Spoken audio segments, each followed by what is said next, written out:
그래서 창세기 12장 1절부터 4절에 보면 복에 대한 이야기가 나와요. 복. 누구에게 복을 내려요? 아브라함에게 복을 내립니다. 아브라함이 어떻게 됐을 때 아브라함이 돼요? 아브라함이라는 사람이 뭐 하고서 아브라함이 돼요? 아브라함 할례를 받고 아브라함이 돼요. 그러니까 할례를 너 아브라함 해라. 너 아브라함 해. 그리고 할례를 반드시 해야 돼. 이렇게 얘기합니다. 하나님은 할례라고 하는 것을 강조하고 그리고 아브라함 이렇게 이름을 주고 싶어 하는 거예요. 할례를 통해서 아브라함이라는 이름을 주고 싶어요. 그러면 자, 여기서 이제 한번 생각해 보는 것이 있는데요. 아브라함이 부인하고 같이 나왔는데 부인이 누구예요? 사레예요. 그러면 아브라함이 됐을 때는 뭐가 됐어요? 사라가 됐었어요. 그러면 아브라함이 먼저 아브라함이 먼저 아브라함 됐어요? 사레가 먼저 사라가 됐어요? 아브라함이 먼저 아브라함이 됐어요. 왜요? 아브라함이 할례를 받아서 사레한테 씨를 주는 거거든요. 그러니까 아브라함이 복의 근원이죠. 복의 시작. 그죠? 복의 시작이 돼서 복을 전달해 줘야 되겠죠. 자기가 할례를 받고 그러니까 죽음을 거쳐서 부활하고 나면 씨를 전해 줘야 되는 거죠. 씨를. 그러니까 이 아브라함이 만약에 여기에 죽음을 통과하지 않고서 씨를 가지고 있어요, 없어요? 있죠. 씨를 가졌기 때문에 이스마엘을 낳은 것입니다. 그렇죠? 그 여자가 하필이면 이스마엘을 낳은 여자가 누구예요? 하갈이라는 사람이죠. 여기서도 씨가 있단 말이에요. 이 씨를 가진 것을 이스마엘을 낳았는데 하나님은 이스마엘을 취급을 해요, 안 해요? 안 해요. 쫓아내라 그럽니다. 왜냐하면 여기에서 씨를 받아야 되기 때문에 그런 거예요. 이쪽에서. 왜냐하면 아브라함이 할례라는 죽음을 통해서 씨를 받아야 하기 때문에 그렇다. 할례라는 것이 뭔데? 침례고 죽음이고 심판이고 파괴를 말하는 거예요. 그렇기 때문에 이 할례라는 죽음을 통해서 너의 진짜 씨가 나타난다. 이거를 이삭이라고 얘기하는 겁니다. 그러니까 이삭만 진짜 씨인 거죠. 그러니까 여기는 뭐예요? 가짜 씨인 거죠. 이쪽은 진짜 씨인 거죠. 진짜 씨라고 써놓을까요? 진짜 씨 이렇게. 그럼 이쪽은 가짜 씨가 되겠죠? 그러면 요 가짜 씨에서 진짜 씨로 나오는 거를 요거를 뭐라 그래? 껍질. 요거를 알곡이라고 얘기한단 말이에요. 그러면 무화과 나무 잎으로 옷을 해 입었다고 하는 것은 뭐를 얘기하는 거야? 껍질을 해 입었다 그 말이에요. 껍질. 그러니까 여기서는 가짜를 해 입었다 그 말이죠. 그러니까 요거하고 무화과 잎으로 옷을 입고 가죽 옷으로 두 개를 같이 입으면 돼, 안 돼? 안 된다. 여행하는 자는 한 벌 옷만 가지고 가야 된다. 무슨 말인지 아시겠어요? 한 벌 옷만 가지고. 왜? 지금 이쪽에 있는 걸 가지면 안 된다 그 말이에요. 하나님이 주신 옷을 입고 가야 된다는 거지. 그 하나님이 주신 옷은 뭐야? 이 하나님이 주신 옷은 가죽 옷. 가죽 옷은 왜 있는 거라고? 땅에서 죽는 거라고. 땅에서 죽는 옷이란 말이에요. 이거는 땅에서 살아보려고 하는 옷이고요. 이거는 땅에서 죽는 옷이란 말이에요. 그러니까 한 벌 옷만 가지고 가라. 그 말은 뭐야? 땅에서 죽는 옷을 가지고 가면 어디로? 여행하는데 어디로 가는 거야 우리가? 진리로 여행을 하는 거란 말이에요. 진리로 가기 위해서 여행을 할 때는 땅에서 죽는 옷을 입고 가라 그 말이에요. 그러면 이 십자가 예수를 통해 부활이라는 성전이 이루어진다는 거죠. 그래서 여기는 다윗이라 그러고요. 여기는 솔로몬이라 그러는 거예요. 그러면 여기는 뭐야? 여기는 다윗과 솔로몬이면 여긴 뭐야? 사울 왕이지. 그죠? 사울 왕이란 말이에요.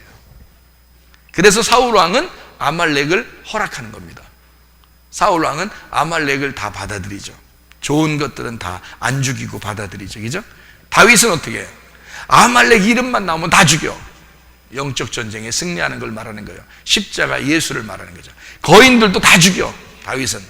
왜냐하면 십자가 예수니까. 영적 전쟁에 승리해야 되니까.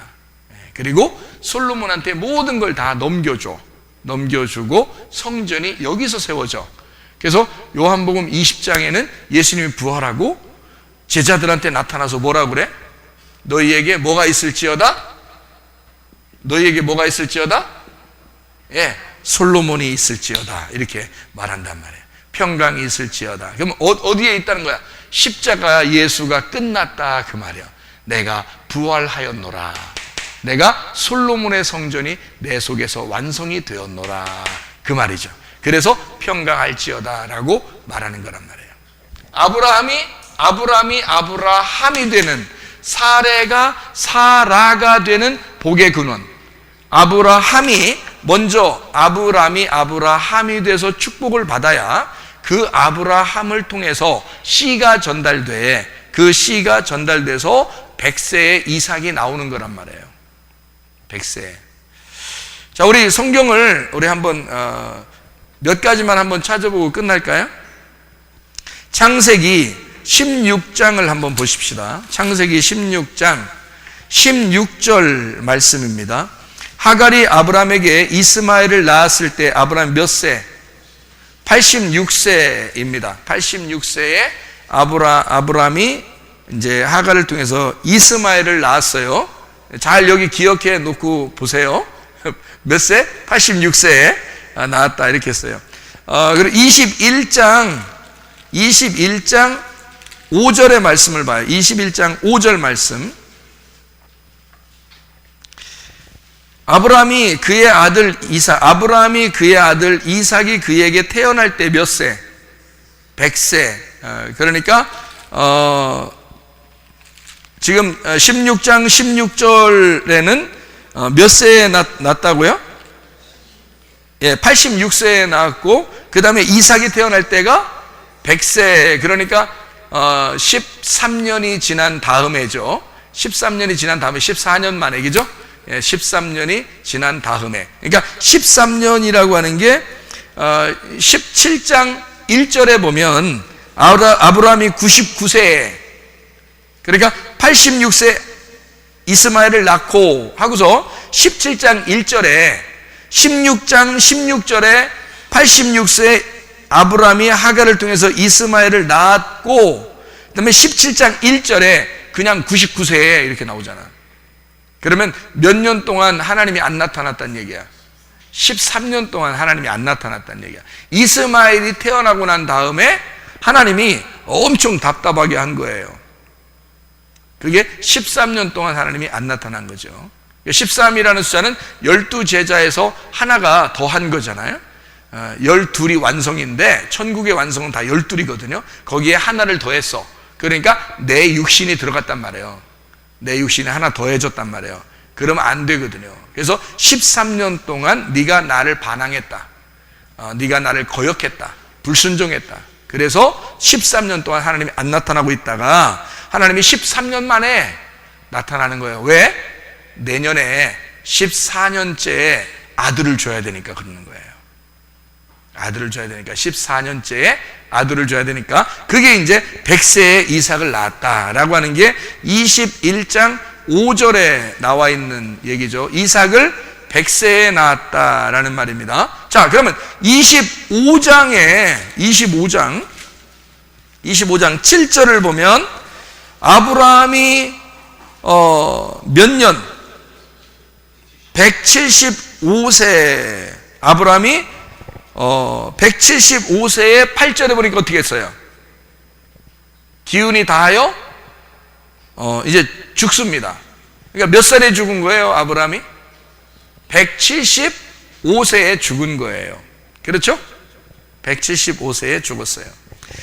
25장 26절을 봐요. 25장 26절 뭐라고 되어 있냐면, 후에 나온 아우는 손으로 에서의 발꿈치를 잡았으므로 그 이름을 야곱이라 하였으며, 리브가가 그들을 낳을 때 이삭이 60세. 그러니까 이삭이 아들 낳는 건 몇 세에 난 거예요? 60세. 60세 아들 낳았어요. 그게 에서와 야곱이죠. 60세. 여러분이 생각할 때는 애기 뭐 금방 나오는 줄 알았죠? 결혼하고서 60세 아이를 낳았어요.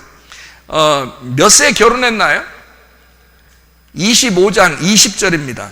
25장 20절 보니까 이렇게 돼 있어요. 이삭은 40세에 리브가를 맞이하여 아내를 삼았다. 이렇게 돼 있습니다. 그죠?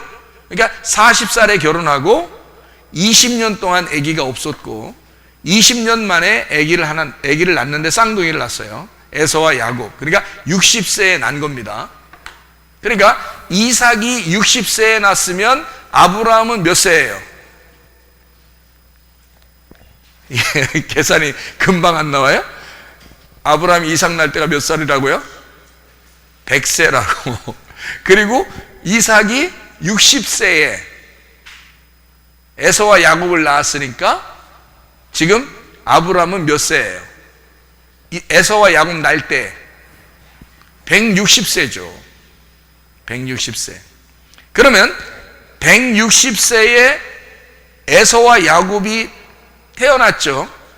그죠? 그러면 아브라함 입장에서는 손주들이죠. 손자들이 지금 태어난 겁니다. 아브라함의 입장에서는 지금 자기에게 주신 하나님의 말씀이 이루어지고 있는 이제 사건을 보고 있는 거예요. 거기서. 그래서 아브라함이 160세에 에서와 야곱을 이제 손주들을 보고 얼마나 기뻤겠습니까? 그죠? 자기 사랑하는 아들 이삭을 통해서 나온 이제 아들들인 거예요. 너무너무 좋겠죠? 그리고 아브라함이 몇 세에 죽어요?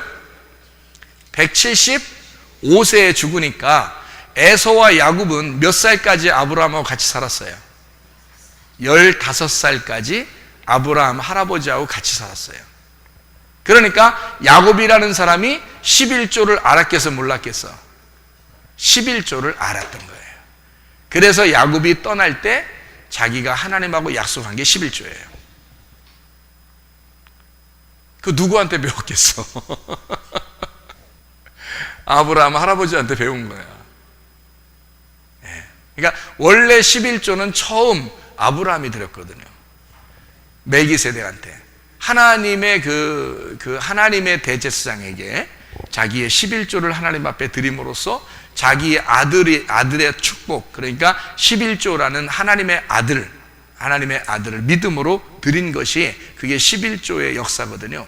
그거를 야곱이 알았던 거예요. 그러니까 야곱이 무슨 마음을 가졌겠어? 하나님, 나의 할아버지의 하나님이고 나의 아버지의 하나님, 이제 나의 하나님이 되시면 내가 하나님의 아들이 되고 내가 하나님의 아들이 된 증표를 하나님 앞에 드리겠습니다. 그게 11조라는 거예요. 그거를 야곱이 알았던 거죠. 아브라함하고 15년 동안을 같이 살았어요. 여러분, 대단한 거죠. 무슨 말인지 아시겠어요?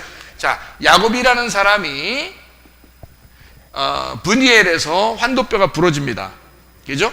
브니엘 사건이 일어났죠.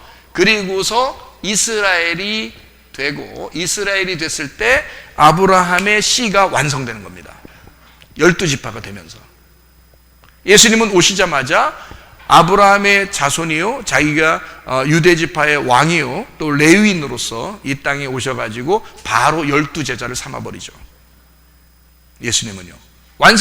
구약에 완성된 거니까. 그게 예수님이니까. 무슨 말인지 아시겠죠? 그러니까 하나님의 그 역사심을 우리가 보는 거예요. 여기는 애굽입니다. 여기는 광야고요. 여기는 가나안입니다. 우리가 이제 보면 이해가 되겠죠? 애굽이 어떤 상태였고, 그 다음에 광야가 어떤 상태고 가나안 땅이 어떤 상태인지를 요걸 이렇게 나누어서 보니까 이렇게 성경이 이렇게 나누어져서 다 써 있는 거였구나 라는 것을 알게 되는 거죠. 그럼 성경이 보기가 쉬워지죠, 그죠? 그래서 바벨탑 사건도 바벨탑이 원래 탑을 쌓았던 것이 여기에 있었다면, 탑을 이렇게 쌓았다면요, 이게 이제 탑이 혼돈하고요, 흩어버립니다. 흩어버려요. 탑을 흩어버리고 아브라함을 선택해서 예배라고 하는 것을 하나님이 찾는 예배를 드리게 되죠. 이게 영과 진리의 예배. 이게 예수님이 말씀하시는 이게 영과 진리의 예배라고 하는 게 바로 이런 거죠. 그러니까 진리의 말씀이 열렸다는 말이에요. 진리의 말씀이 열렸다. 그래서 이거를 열린 예배다. 그러니까 사람들이 열린 예배다 그러면 아무나 다 초청해가지고 우리 문 열어놨으니까 아무나 다 오세요. 열린 예배면 이런 예배가 아닙니다. 열린 예배라고 하는 것은 말씀이 열렸다는 말입니다. 말씀이 해석이 되었다. 말씀이 예수를 통해서 이것이 진리의 말씀으로 열려졌다 그 말이에요. 그런 예배를 드리는 것이 진정한 예배를 말하는 거죠. 열린 예배입니다. 여기는 닫혀 있는 거죠. 그래서 요거를 갖다 파괴시키고 바벨탑을 혼돈시켜서 흩어버리고, 그리고 새로운 예배 형태로 만들어 놓는 예배. 그래서 창세기 11장이 나온다면 바벨이라는 것과, 잘 봐요, 바벨이라는 것과 애굽이라는 것과 에덴 동산이 옛날 에덴 동산이죠. 땅의 에덴 동산, 이것은 예루살렘이라고 하는 옛날 예루살렘이라는 것과 같은 얘기라는 거죠. 그러니까 여러분이 바벨탑 그러면 바벨탑은 어느 따로 있는 얘기인가 보다 이렇게 생각할지 모르겠지만, 제가 성경을 보는 입장에서는요, 그 바벨탑이 옛날 예루살렘을 얘기하는 것이다. 우리 그 요한계시록 우리 한번 볼까요? 요한계시록에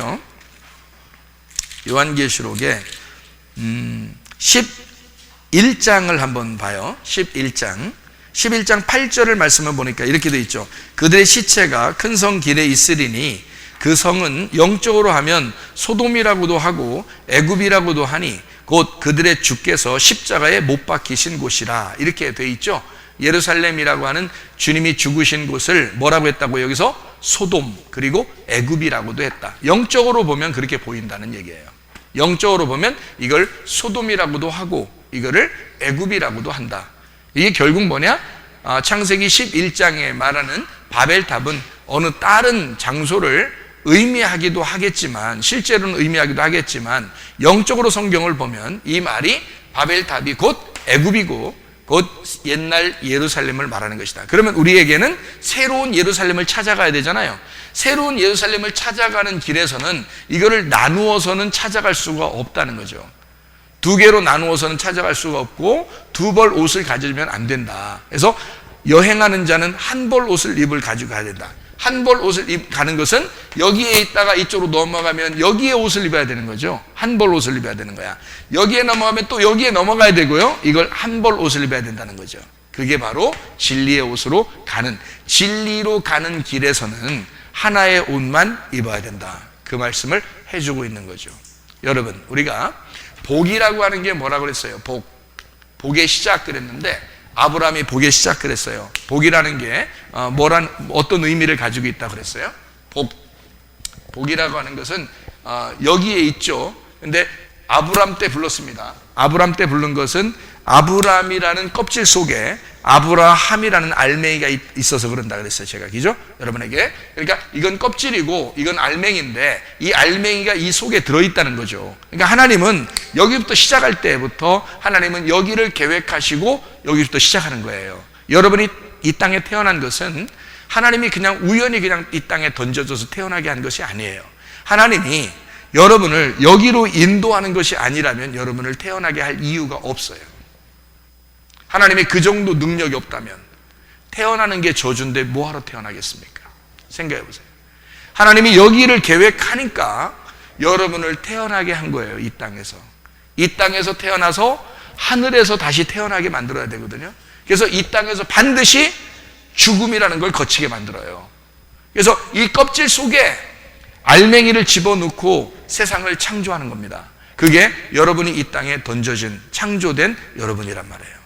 그러니까 여러분은 알맹이가 속에 다 있는 거예요. 영혼이라는 알맹이가 있고 예수 그리스도라는 그 진리의 말씀이 속에 다 있어서 하나님은 여러분 껍질을 지금 살게 하고 있는 것인데 이 껍질을 분리하는 작업이 필요하다. 그래서 교회가 있는 겁니다. 교회에서 이런 말씀으로 껍질을 자꾸 분리시키는 거예요. 그래서 속에는 진짜를 만나게 하는 거죠. 속에는 영혼을 진짜 만나게 하고 진리의 말씀을 만나게 한다. 이러려니까 두 개로 나누어져서는 못 만나니까 생명나무 대신 예수님을 하나로, 말씀을 두 개로 나눈 선악으로 말씀을 보는 게 아니라 생명으로 보는 그 하나의 나무를 만나야 된다는 거예요. 그래서 여러분에게 진리의 말씀을 자꾸 증거하는 거고요. 그걸 복음이라 그렇게 말하는 것입니다. 그러니까 여러분이 껍질을 벗겨내는 이 작업, 말씀으로 여러분 심판받고 말씀으로 죽는 그 작업을 기뻐하시는 거죠. 우리가 그렇게 말씀을 듣는 겁니다. 말씀을 그렇게 공부하는 거예요. 자, 그렇게 자꾸 하는 것은 아브라함인 나를 아브라함 만들려고. 다시 말하면 아브라함 같이 부족하고 연약하고 육신적인, 여전히 껍질이 있는, 여전히 죄인인 나를 부르실 때는 내 속에 진짜 알맹이, 하나님이 난 너를 그렇게 만들 거야, 아브라함을 만들 거야 라고 작정하고 부르신 겁니다. 여러분과 제가 완벽해서 부름받은 게 아니에요. 그런 게 아니라 하나님은 우리를 나의 그 부족할 때, 육신적일 때, 여전히 죄인일 때 우리를 부르셔서 내 속에 있는 진짜를 끄집어내주는 거예요. 그거를 부활이라 그러는 겁니다. 너의 죽음에서 부활로 옮기는 거란 말이에요. 그게 하나님의 역사예요. 그거를 복이라 그러는 겁니다. 그래서 복이라는 단어가, 이 복이라는 단어를 베레크라고 하는 이 단어가 뭐냐면 무릎을 꿇다라고 하는 단어예요. 무릎을 꿇다, 찬양한다, 축복한다, 선물이란 단어예요. 여기로 보면 선물이 되는 거고요, 여기로 보면 무릎을 꿇는 것이 되는 거죠. 축복이라는 단어가, 하나님이 아브라함을 축복하고 복을 내려주기 위해서 불렀을 때는 껍질이 여전히 있지만 아브라함을, 나는 너를 복을 줄 거야, 그리고 너를 통해서 또 복이 되게 할 거야 라고 말하는 것은요, 이 아브라함을 불러서 껍질을 까게 하고 그리고 할 일을 받게 해서 그 씨를 여기다 전해주는 거예요. 그러면 죽었던 사례의 몸이 사라가 되고 그가 민족의 어머니가 되는 그런 놀라운 생명력을 갖게 되는 새로운 삶의 씨앗이 들어오는 거죠. 그게 복이라는 겁니다. 아브라함이 무릎을 꿇고 아브라함이 거기서 복종하고 자기가 할 일을 받고 껍질이 벗겨졌더니 진짜 복의 사람이 돼서, 복의 시작이 돼서 사라에게 하나님의 복을 전달해 주는 사람이 됐다는 거죠. 하나님의 선물을 주었다는 말입니다. 자, 그러면 여러분과 제가 진짜 뭐가 돼야 되겠어요? 하나님의 복이 되셔야 합니다. 하나님의 복이 돼서 우리가 가는 곳마다, 가정에 가면 가정에, 학교에 가면 학교에, 직장에 가면 직장에, 교회에 오면 교회에 여러분이 복이 돼야 된다. 여러분에게 진짜 하나님의 삶이, 하나님의 생명이 들어가 있어야 된다.